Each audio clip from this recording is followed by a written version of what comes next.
read verse 38 in the second chapter.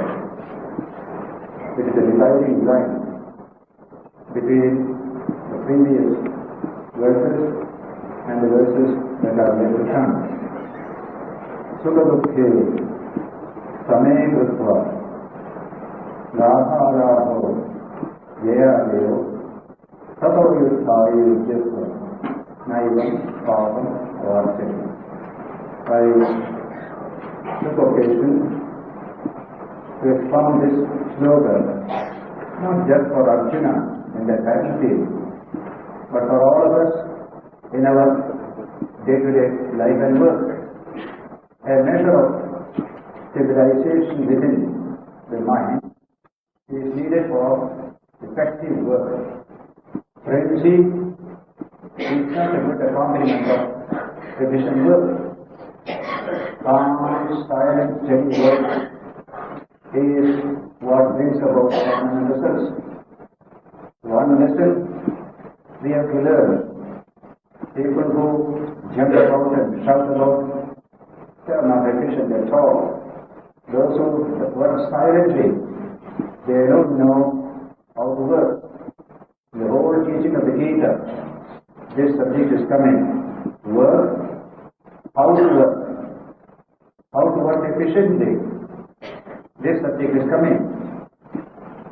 That immediately brings up this idea of the mind. What is the state of the mind? Unless it is a little calm and quiet, great work cannot be done. Just emotional effervescence is not efficiency. It all disappears in no time. So Krishna is giving us an initial teaching, a measure of stability within the mind. We have the capacity to bring it about. We have to exercise that capacity. So, mind is always going up and down, left, right, going on like that. That mind has to be stabilized a little. And inner stabilization. Some weeks ago, I quoted the famous French physiologist who said, a fixed interior milieu is a condition for the free life. That is statement. A fixed interior milieu that alone can give you free life.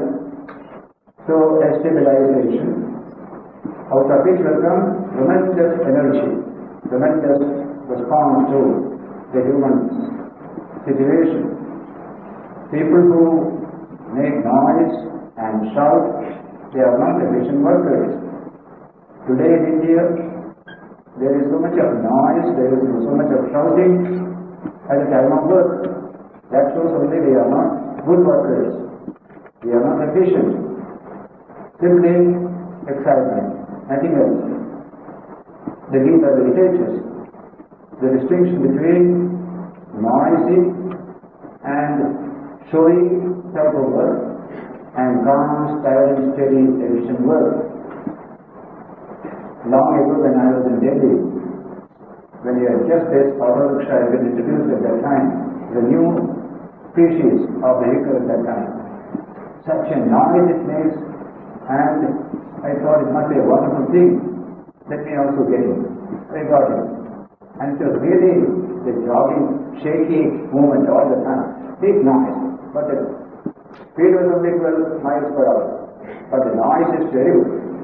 Then only we could see later on a first class motor car, high horsepower, moving at 70, 80, has traveled also 106 miles per hour. Absolutely calm and quiet. The machine is efficient. Therefore, it doesn't make noise, it doesn't jump about. It is the nature of man also similarly. When he is not efficient, he makes noise. He shouts. He is full of frenzy.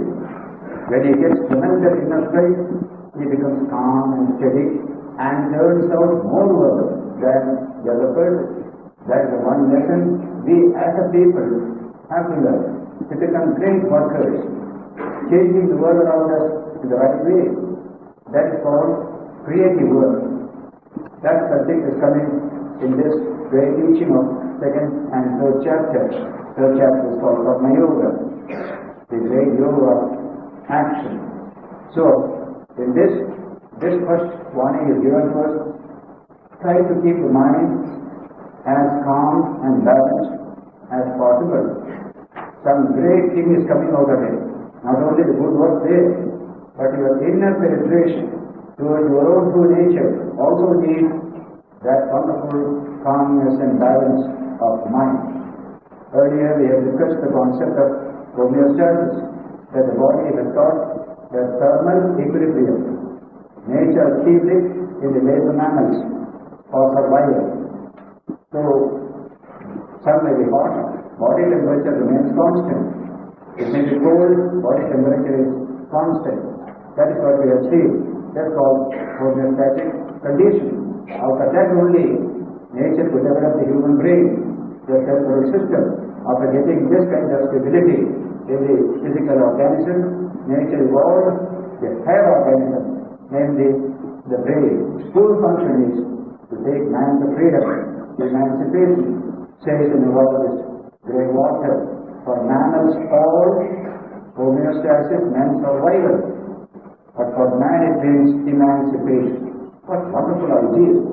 Nature has given us one type of homeostasis, namely physical. The body has got homeostasis.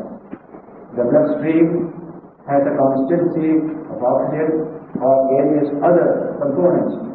In work if disturbed, it automatically restores itself. So also temperature automatically restores itself. This automatic stabilization of the inner system is known as homeostasis. So nature says to man, I have given you a physical homeostasis. You achieve a psychic homeostasis for yourself by your own efforts. For this I am giving you this wonderful cerebral system. That background must be kept in view when you study this verse. Suvaruthe Samaya Gurtva Labha Labho Diyadev Tavo Yutthayi Yujjasva Naivam Pavam Avakshati. Enter into work in the battle of life with this calm attitude, balanced attitude, that you will achieve great results. Now come to the next verse, 39.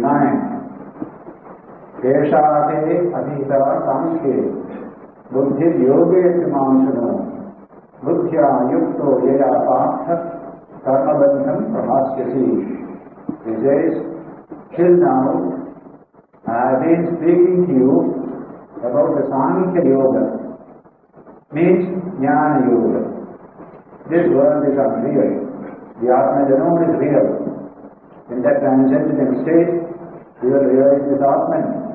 This world is a world of passing shadows. That kind of teaching was given in Jnana Yoga, and Krishna was telling Arjuna. All this on the basis of that teaching of Jnana Yoga. Now he says, Desate Abhita Sankhye. Till now, I have now told you about the approach of the Sankhya Yoga. But now you hear the other yoga, Yoga Buddhi Yoga. I am going to speak to you the yoga of action, yoga of endeavor, out of which also you achieve spirituality. So he says, Deshate Abhita Sankhye Yoga Buddhi Arjuna. This is what I have told you. Now I am going to tell you this new philosophy. How can work lead us to spiritual realization? And if you are to work, you must know what the work is real. People whom you deal with are real. If you know the world is unreal, there is no fun for work.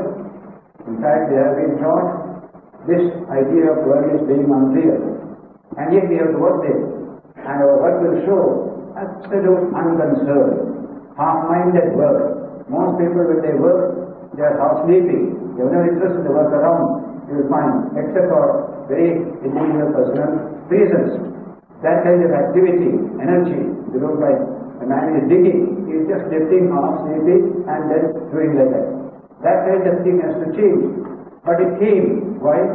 Because this philosophy was spread through various channels, the people. Yes, sir, dunya juta hai. There is nothing in it. You remain your own self. That teaching was taught. Without putting all aspects of the teaching, we became distorted in psyche. First of all, self-centered, unconcerned for others, no kind of interest in people around you, children, women, men, and you see shadows. They are not real.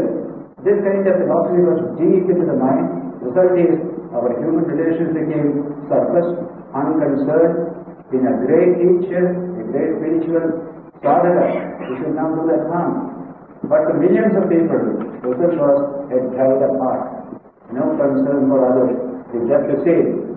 And politically speaking, whether we are in bondage or politically free, it is just the same. That attitude also came in politics. That is why it is strong medicine for most of us.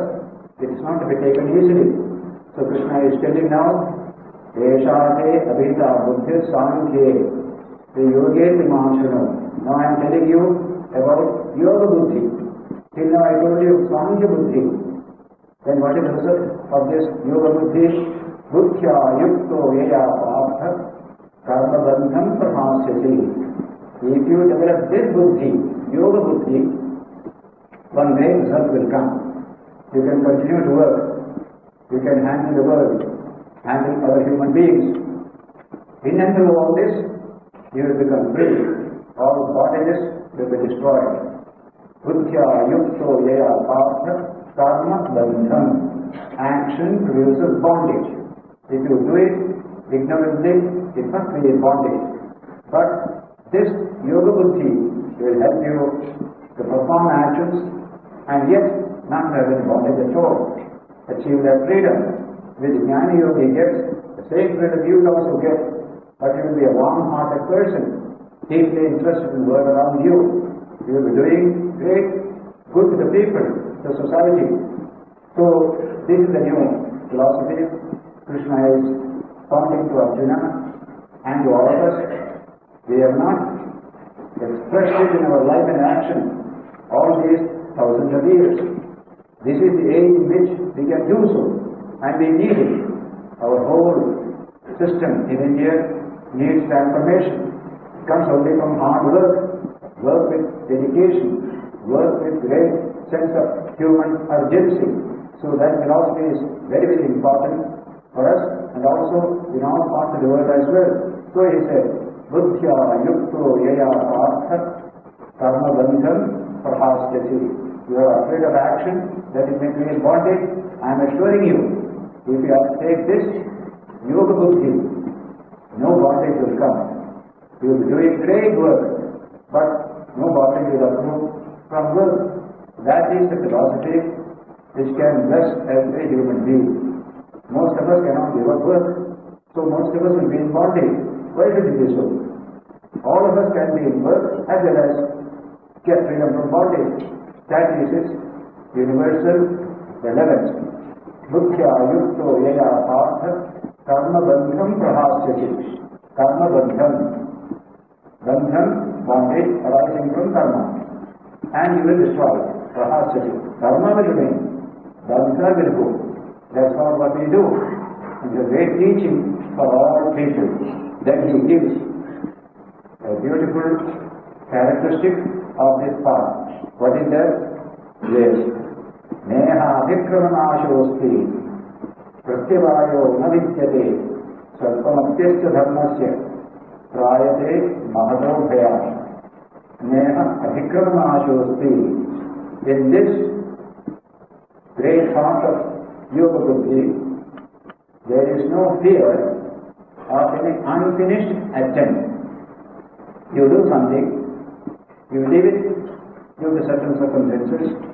When you come next to it, you have to start ABC once again. Many things in life belong to that category. But in this case, there is no such trouble. The rituals you do, you finish a ritual half. When you return, you cannot continue the next half. You must start from ABC once again. Similarly, also many things in life. But in this path, there is something cumulative. You do what you can, then after some time you can continue, Come back again from where you left off. Continue further. What they call cumulative development. In fact, that's the nature of character. Character development is always cumulative. You did something, you built up character, then you have other things to do, you forgot all about it, came back again it is going on. That's the meaning of this wonderful slogan. Neha adhikramanashosti and pratyavayo na vidyate. There is no evil resulting from some mistake in the action. Pratyavaya na vidyate. Then comes a tremendous assurance. Swalpamapyasya dharmasya prayate mahato bhaya. Even a little of this dharma, this philosophy, will save us from great fear. Character development is not just in one day. We go on doing it, slowly build up a beautiful character, a strong character. It takes time. And so, cumulatively, you are building up a wonderful character with tremendous resource to impact upon the world outside. So, neha adhikramanashosti. In all character development, there is no adhikramanasha. Whatever is yours. You have other activities to do, you forgot all about it, but you come back and start from where you are. Just like a man building a house. It has got 100,000 rupees as the estimate. I have only 10,000. So I lay the foundation, build up the first plinth. Then money is exhausted, let it remain. It is good for you. It will be well stabilized. Later on again I got 10,000. I built it up still further. Then what else money came? In this way, so many stages, building becomes completed. This is what is called character development. And this particular development of character has one wonderful quality. It makes you strong. It makes you fearless. It makes you compassionate. Makes you one with all. Therefore, even a little of this dharma will save us from great fear. Swalpamapyasya dharmasya prayate mahato bhaya. Krishna's teaching is, it is not all or nothing. Even a little is better than nothing. As much as you can to take from my teaching. Build up your own life and character. As much as you can. Don't depress yourself. Oh, that man has done so much. I don't have the strength, so I shall do nothing. That's not a correct attitude. That man has done according to his strength. You do according to your strength. Step by step, inch by inch, build up your great character and personality by handling this psychophysical energy system that is within you. Out of this energy, you are going to produce a remarkable product. That's called buddhi, buddhi yoga, yoga buddhi. That's called a luminous point within the system. That's called buddhi. That is to be evolved out of the same material. The tremendous practical chemistry we do within the human system. We convert the whole body into a laboratory. There, slowly evolving this buddhi. Buddhi is pure intelligence, pure will. And all emotions also mixed with it in a beautiful harmony. That is buddhi, the greatest instrument of human development, reason, imagination and will. They function together in buddhi. That's what we need. And the Gita is going to tell us again and again the greatness of buddhi. So many places you will find Buddha Sharaman Vichya. Try to evolve buddhi within yourself. With that buddhi, you will achieve everything. Buddhi is essentially reason, but not dry intellectual reason. Reason which has been reinforced by emotion, by feeling. All motivation comes from emotion and feeling, not from intellect. And then comes the power of impact, will. So when you combine all the three, you get a wonderful instrument of human development. That's called buddhi. A student in school and college studies various things, but the ultimate result of all study should be evolution of that buddhi. That buddhi must come. then great things will come for oneself as well as for others.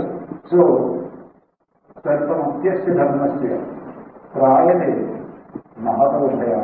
Even a little of this dharma will save us from great fear. If a patient goes to a doctor examines and tells the patient, you must take 1 liter of milk every day for your health. Doctor, I don't have that much money to take every day 1 liter of milk. All right, then take half a liter every day, he will say. Then finally, 1/4 liter. Take even a little, it is good for you. That's the nature of that teaching. As much as you take, that much is good for you. If I can't take 1 liter, I shall take no milk at all. That's not correct. So, Sarvamapyasya dharmasya prayate mahatodhaya. And then, what is the nature of that buddhi that you develop here? A unified psychic energy system.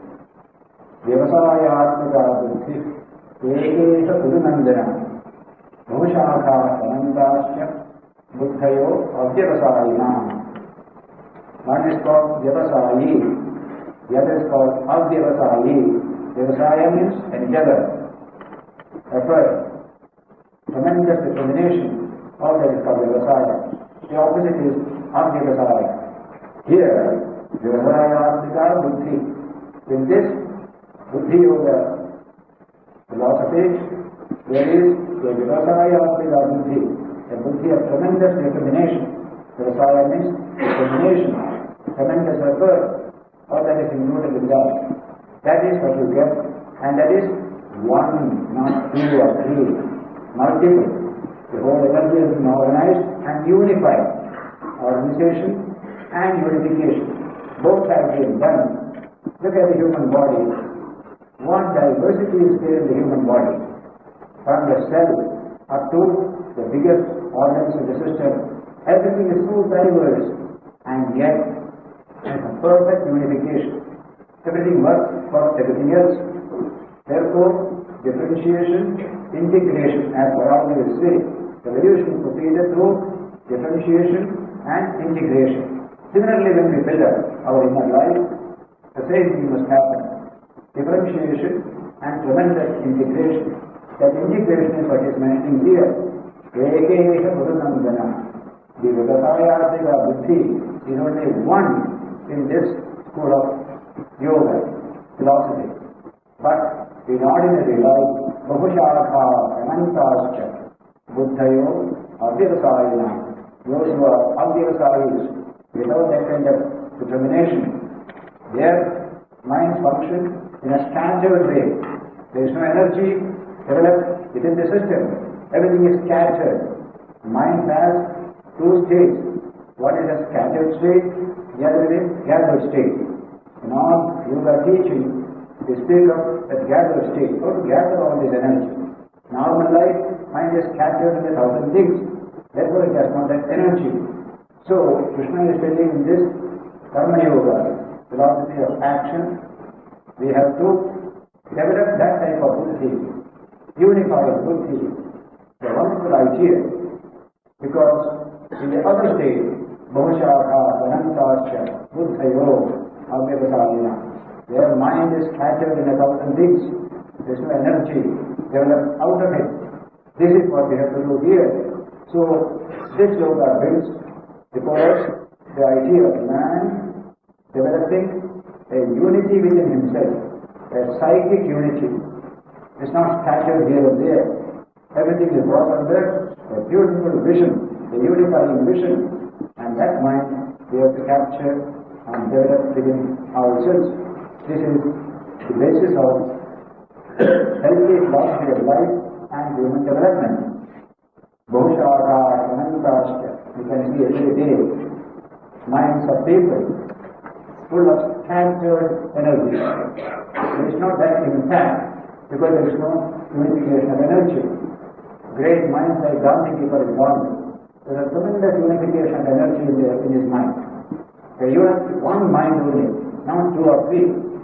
And that mind works this side, that side, this side, 1,000 things, but mind is one.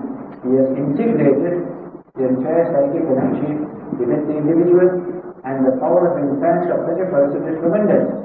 So we also must develop that kind of a capacity. Let it not be scattered in a thousand things. Bhavshākha Sayantascha Buddhayo Abhyasayana. Whenever the rays are scattered, they cannot penetrate. When the rays are concentrated, then it can penetrate the body in an X-ray, for example. Similarly, you won't mind the same. In all education, whether it is institutional or non-institutional, this one must go on. How to unify my psychic energy? How to give it the power of impact, the power of penetration? That is my work. Nobody else needs even see it at all. They will see the result of it. In the wonderful way in which I handle the world around me. So that is the basis of our human education. Not reading some textbook and passing examination. That is only the outside part of education. The very inner part is this development of the mind, making it of this nature.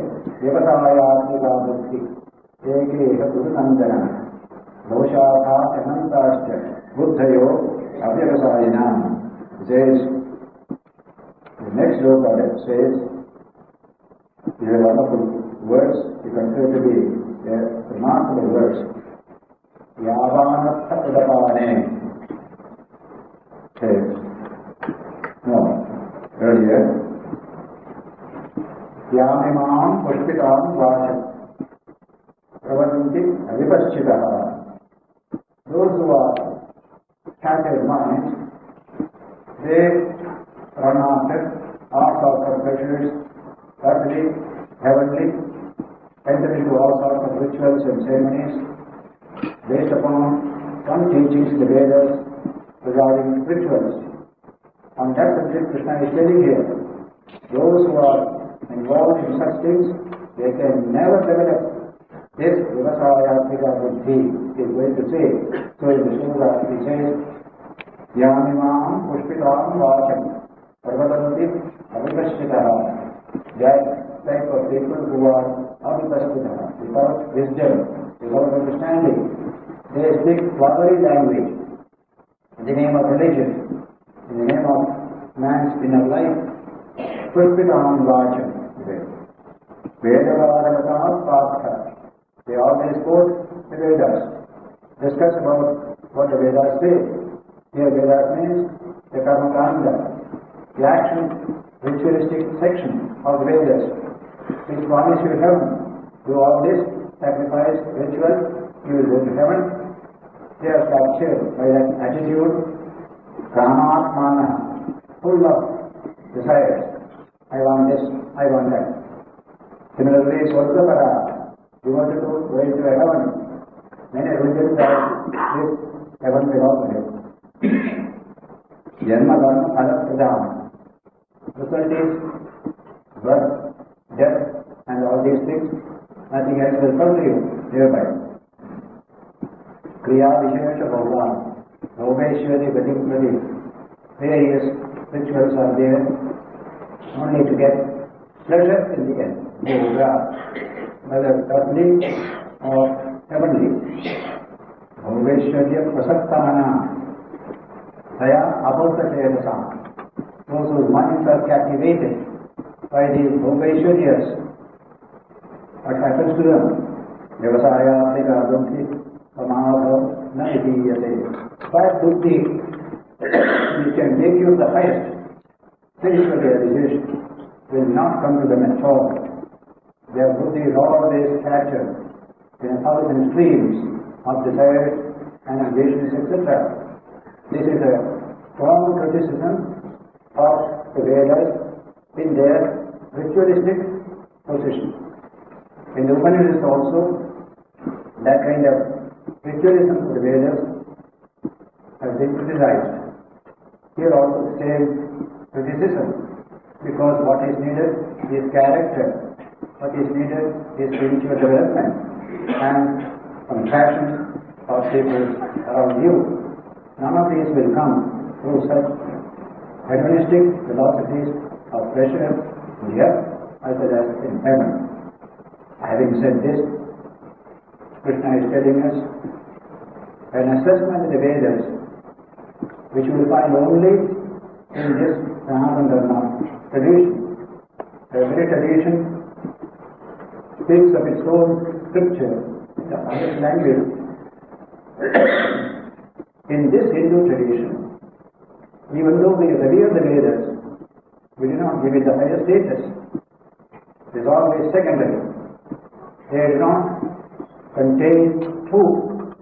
They contain only information regarding truth. That's where Ramakrishna puts it in our time.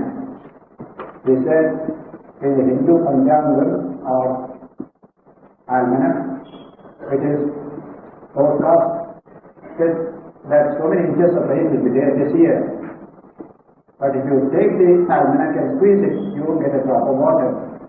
Similarly, in the Vedas, so many beautiful things are said, including realizing God, the Atman, etc. But squeeze the Vedas, you won't get any such thing. With your own experience, then only you will get the truth. So, study what the Vedas have to say, then leave them aside, try to realize the truth, what is mentioned in the Vedas. That attitude came very early in our history. In the Upanishads, Brihad-Aranyaka, the oldest Upanishads, it is said that Vedo Avedo Bhavati. When you realize the truth, the Vedas cease to be of any value to you. Vedo Avedo Bhavati. Veda becomes no Veda at the stage of realization. What a beautiful idea. In no other religion you will find this bold statement. Go beyond the Bible, go beyond the Quran. Nobody will say, though these things are done it, but they have died also. They have been crucified for that saying. Only in India, the stress is use the Vedas, use the scriptures to understand what they say, but try to realize the truth for yourself. Experience is much higher than merely what is contained in the book. Therefore, in spite of our profound respect for the Vedas, we are taught that we have to go beyond the Vedas. That is the sloka Krishna is now uttering before us in verse 45. Traigurnya Vishaya Veda Nistraigurnyo Bhavarjuna Nirbandho Nitya Sattvatho Yoga Kshema Atmavan. What a revolutionary statement. Traigurnya Vishaya Veda. Vedas deal with the three gunas, Sattva, Rajas and Tamas. But you, Arjuna, Nistraigurnyo Bhava. You go beyond the three gunas. That means you go beyond the Vedas also. Nistraigurnyo Bhava Arjuna. Nirbandho, beyond all dualities, like heat and cold, rocket and law, they are called dualities. Nirbandho, Nitya Sattvatho, established ever in the pure sattva of the nature, Nidyoga Kshema, without any caring for your own survival, you are beyond the survival philosophy. Atmavan, ever self-possessed, that kind of achievement you must get beyond, going beyond the Vedas, beyond the scriptures. The experience in the truth is to expound for you and me. So here, this Traigurnya Vishaya Veda, Nistraigurnyo Bhavarjuna. Every spiritual teacher in India will say, take the book, use the meaning given there, try to realize the truth for yourself later on. Don't simply hang on to the book all the time. This has been very well expressed by Vidyaranya, who was in the Vijayanagara Empire in the 14th century, in a famous verse of his book Panchadashi. How do we handle a spiritual book? There he says, Grantham Abhyasya Medhavi Jnana Vijnana Tattara Taladamiva Sarnyati Tere Grantham Asheshata. Like a person who is in such a wise, he takes paddy, husks it, throws the husk away and take the rice to cook and eat.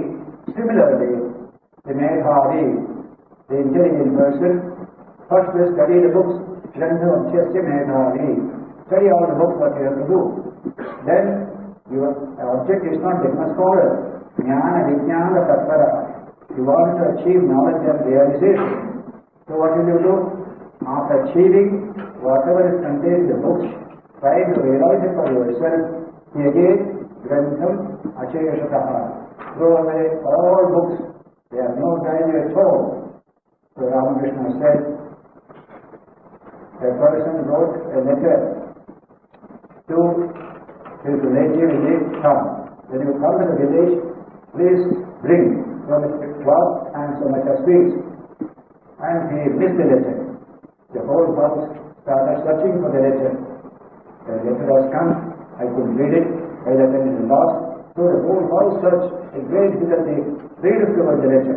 Then they read, bring this, can you return to the village? After knowing it, they threw the letter away, went to the shop to get the things that are mentioned there. What's the use of keeping the letter? The main thing is to get the things there. So similarly, whatever is contained in sacred books are to be realized. Then the books have no value. Kedev, Grantham, Ashayashataha. That has been the attitude in India, and all districts and all religions have got the same. When they become experiential, why do they want books? When they take religion as an experiment, they don't need the book. So, in the 6th chapter, Krishna will say also later on, Vijñāsana yogasya sabda brahma adivastate. Even when you become an inquirer in the nature of spiritual life, you go beyond the purview of books. You don't need further. Only to understand, you read the books. Now you are an experimenter, not merely a student of books, you see. So, when you become an experimenter, the control of books on you will become reduced more and more.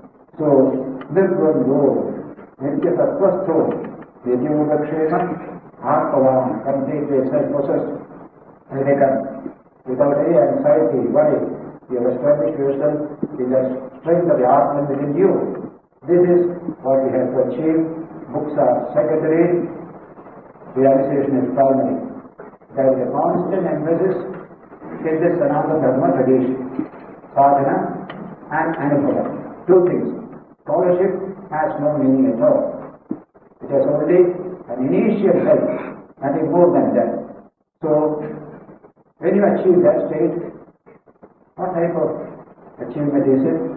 There are very profound words comes here at this particular context. Verse 46. Yavanatha pudapame sarvara sampukodate tavan sarveshu vedeshu brahmanasya vijanata. That person, that spiritual seeker who has realized the truth, what do these Vedas mean to him? Let me give you an example. Here is the huge reservoir of water up to the brim. Yavanatha udapane sarvata samrutamudake. Everywhere water up to the very brim in the lake. You are sitting near water. Now, are you going to dig a well for getting water? Just stretch your hand, so much water is around you. Similarly, when a man has realized the Atman, the Vedas become that much help to him, just like a well for a man sitting near a big lake. That's the example that is given. Yavanatha udapani sarvata samrutamudake. Everywhere water. When there's what we call a big lake full of it. Tavan sarveshu vedeshu brahmanasya vijanata. The man who knows this truth, the spiritual seeker, he will think the Vedas from that point of view. Just like a well, digging a well for a little water. When there is water all around you, then just touch the hand and get it. So this is how an example is given by Krishna in this context. The effort towards spiritual realization takes you more and more beyond the control of books. Books are good to begin with, elementary, not all the time. Mere scholarship is not religion, it's not spirituality. The Ramakrishna always said, scholars without that spiritual inclination and practice, they become like vultures soaring high up in the sky, But their attention is always on the dead bodies on the earth. That's the nature of mere scholarship, without discrimination, without spiritual courage within. Mere scholarship is never rated high in our tradition. Similarly, in verse 47, Krishna expounds a beautiful idea considered to be central to the teaching of this philosophy of Buddhi, Yoga Buddhi, philosophy of Karma Yoga. Karmanyevadhikaraste ma phaleshu vadasana ma karmapara hedabhuhu ma desangos praparmani. To work, you have the right. Karmanyeva adhikaraste. To work alone, you have the right. Not the fruits of the work, not phala. But then, if I don't get phala, where should I work at all? If you say so, no. Continue to work. This is ma karma par hetu bhuhu. Don't work always looking for the fruit that is to come out of it. And in the end he says, ma desangostu akarmani. Don't resort to inaction because I am not going to get anything out of it. This is the fourth proposition combined slokas. First, we have the right to work only, not the fruits. Don't work after the fruits and don't remain inactive. This is a very important verse which can create a lot of misunderstanding in people also. How can we work without looking for the fruits? They ask a question. It's a very profound statement here. I have seen students sometimes when they hear this kind of slogan, they see only the surface statement that is there. So, when gardening work is going on, I was a warden at the hospital, and the students said they were all working in the garden, producing flowers and fruits. They, to what we have the right, the fruits will go to the Swamiji. Making fun. So one day I gave them a talk, I said, yes, this is meaning, something deeper than that. So all of us need a little exposition of this wonderful verse, which is considered to be central to the teaching of the Gita. Mahatma Gandhi wrote his book, Anasakti Yoga, Yoga of non-attachment. Non-attachment to the fruit of work, that's the meaning of Anasakti. Asakti, attachment. Anasakti, non-attachment. That's the teaching that is given here. So, when you ask this question, what is the nature of my work? And the fruits coming out of the work, to whom do they belong? You will find more light coming on this particular verse. I am not alone in this world. Whatever work I do, I take the fruit of it, forget everything else. That cannot be done. We belong to a world. There are other people also there. We have to share whatever they have with everybody else. So a little detachment is needed from the work that is my work and everything belongs to me. That attitude has to go. The infinite world is around us. We cannot do without it. We cannot become human without the human world around us. How much we owe to the world around us. If you cut yourself away from society, you become a nobody. Therefore, this idea of work, which keeps in front of this idea of social welfare, human development, and only one aspect of the fruit of work that comes out of my efforts. Other aspects also must be considered. So detachment from what? Detachment from the ego. The little ego that is self-centered. In every one of us, where they focus the ego. Aham, I want it, everything is there. Until we learn to say you, we are not developed at all. Absolutely a raw ego in all of us. So, when this little I expands, it finds a oneness with everybody else. Then I will never say everything belongs to me only. We will learn to say we in place of I. That's a tremendous development in every human being. So, today we study ego within man. It's a remarkable data which has been thrown up in evolution only at the stage of man. In animals, there is no ego. The chimpanzee has no ego. No thing, being in the world other than man has this ego. It's a wonderful new danger. Modern science did not worry about the subject till now. It was worried about the world outside, penetrate into it, try to get the energy hidden there and make for a better civilization. That's all that they were thinking. Now as thought is advanced, the center of study has become man. And in man, that profound nature, the ego, the little I, what does it mean? It was not there in any animal. It's not there even in a newborn baby. After about 2 to 2.5 years, you find the child can say, I want this, I want this. Till then it will say, this wants it, because this will remain. But a time comes when little manifestation of this ego appears in man. A profound danger that being realized today by neurology in the West, as we have realized long ago in the Vedanta, the significance of that little focus called I. In neurology, we treat it as initial danger.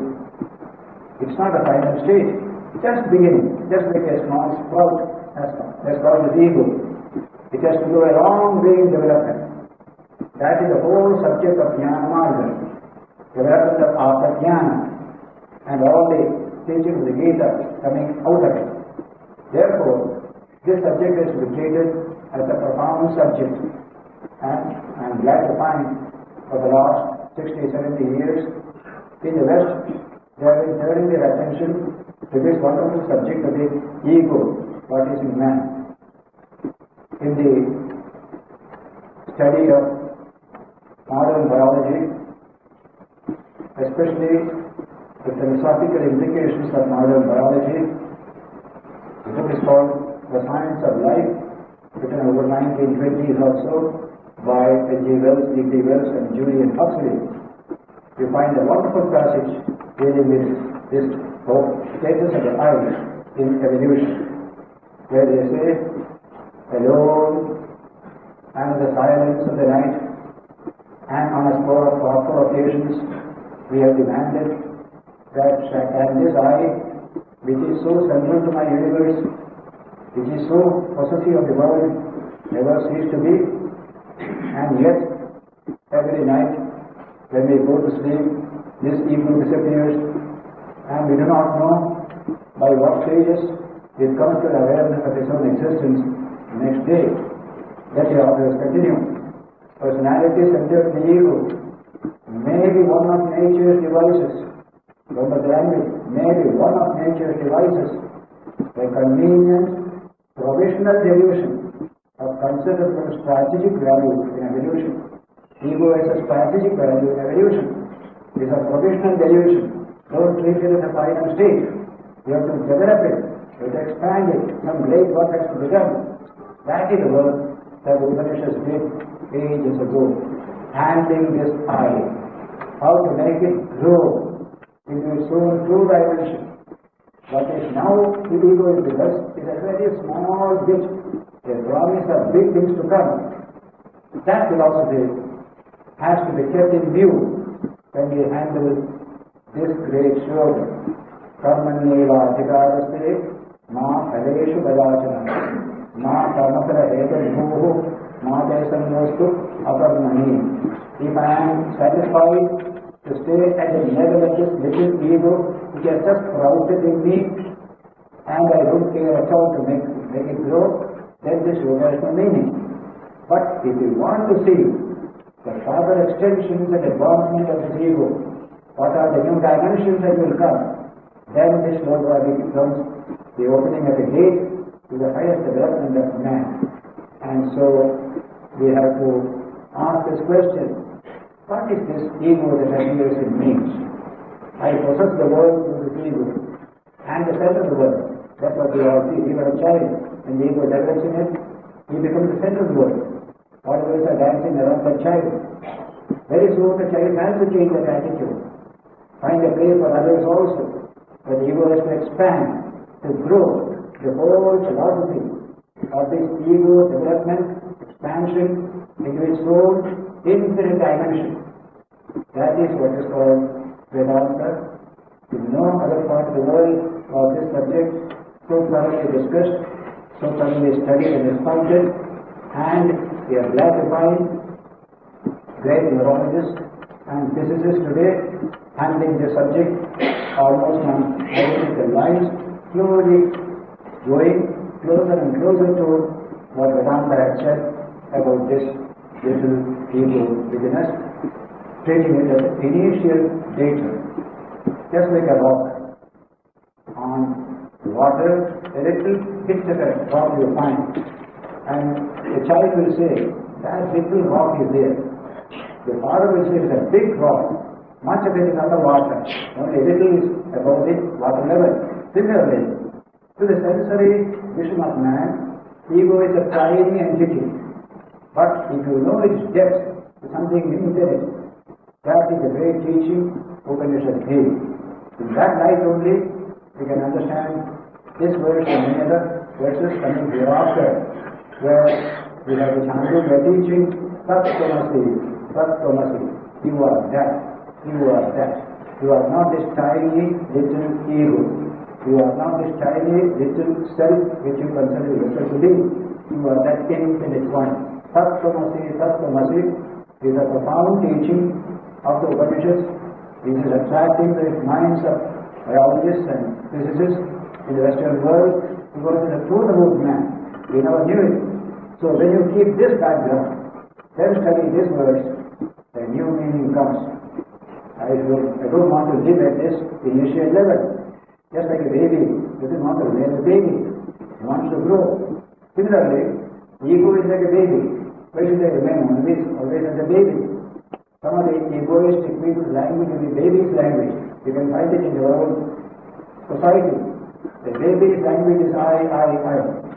So also many big people, they also talk I all the time. They do not know the extent of their own wonderful self. They know it only as the initial datum. They never understood anything further. And it creates great tension, great suffering for oneself as well as for others. So there is need for probing into the infinite dimension of the little ego that appears to us at the age of 2.5 onwards. That is the subject of Atma-jnana, or Dharma-vidya, based on which Krishna is expounding philosophy of life and action for every human being. We shall take up the subject next Sunday. As usual, there will be some announcement by Swami